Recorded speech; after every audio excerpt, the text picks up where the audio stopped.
We have another death on our valley roads, a child. This keeps happening, and there's still anger. Why does this keep happening? Why aren't there harsher penalties? Well, those are two separate questions. Why this keeps happening? Because people are driving in a reckless manner. They're either speeding or they're impaired or both, and they're not taking into consideration the consequences of their actions.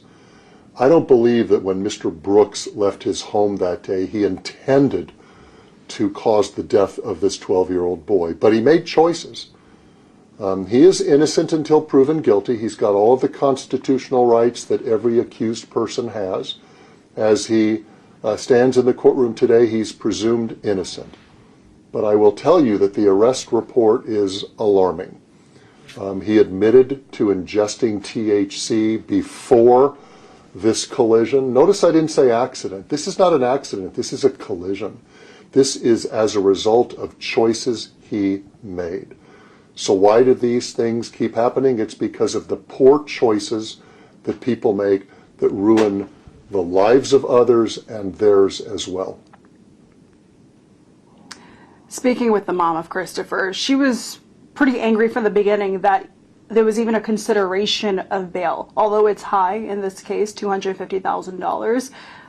Can you explain why that is? Why was he still given the option of getting bail? Well, a person's entitled to a bail unless it's a capital case, which is first-degree murder. This is not a capital case, so he's entitled to a bail setting.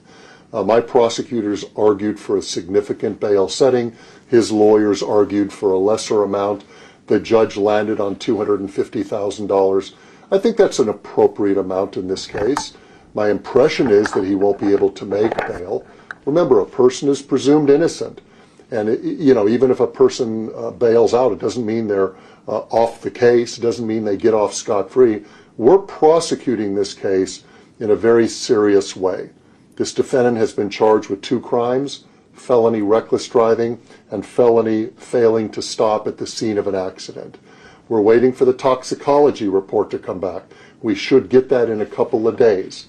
If he's got substances in his system, we may add a charge of felony DUI death. This is obviously not the first case that's come across your desk leading to this result. You must be getting tired of seeing them. I've been doing this for decades. As the DA for almost 14 years, my heart goes out to the family of these children and others that are the victims of the carnage on our highways. People need to slow down. People need to think about what they're doing. I drive slowly. I want people to slow down and think what they're doing. I'm not saying you can't enjoy life. I'm not saying you can't have an alcoholic beverage, but you can't drink and drive. There's no indication of alcohol in this case, but there is an indication that he inhaled marijuana before driving some of his own kids or the kids of somebody he was taking care of. So he may have been driving with children he was taking care of, in addition to this collision that killed this 12-year-old boy. People need to think. People need to care. Care about your fellow human beings, because look at what happens. The odds are Mr. Brooks is probably going to go to prison. It's just not worth it. We often see those who are responsible of a hit and run drive away instead of staying on scene. Even if this person was impaired or not, would it have made a difference in this case? Well, the law requires you to stay at the scene. In fact, the law says if you leave the scene of an accident, it's a felony. It's a non-probationable felony. So people should stay at the scene and cooperate with the investigators. What do you have to say to the families out there who did not know this would have been his last morning going to school? We can't bring back the life of this young boy, but what the family can do is advocate for him and advocate for change. It's my understanding that our legislature may sit in a special session in the next few weeks or a month. And part of that special session, part of the agenda might be the governor's crime bill, which might include increased penalties for DUI offenders. I've been advocating that for years and years. We need to do something because what we're doing right now isn't working. I strongly believe that if we increase the penalties, not only on felonies but on misdemeanors, Right. more people would be deterred from driving while impaired. That's what we need to do. We need more public service announcements. We need the private sector to get involved and do more educating of the public so that more of us get the message not to engage in this kind of behavior. Speaking with the mom, the message I'm getting from her is she's worried that this person would just get off with a slap on the wrist and her son is gone. Is there anything that you can say to reassure the family that your prosecutors will see this the best they can? Well, what I can say is from the evidence that we have on this case, which are in these reports right now, it's a pretty strong case.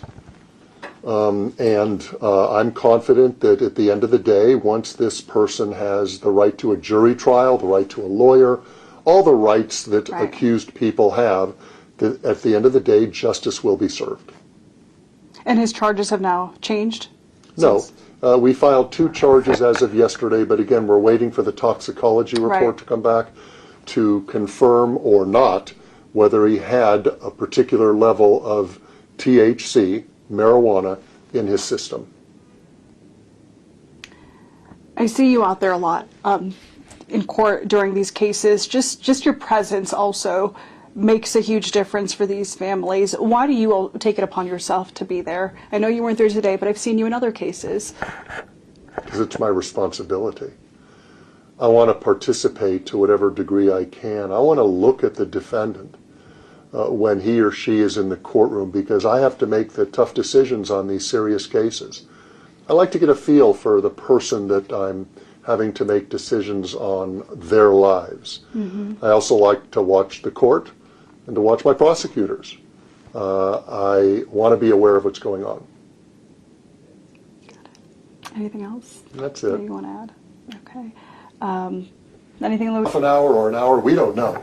Before driving, it wasn't a spontaneous decision. It was a very thought-out decision where he could have made a choice. I'm going to be driving with children. I shouldn't be impaired. And after I drop the children off, I'm going through a school zone where there's a crosswalk.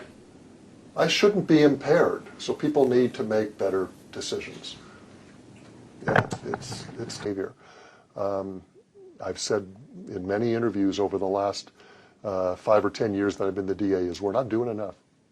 Whatever we're doing right now isn't working.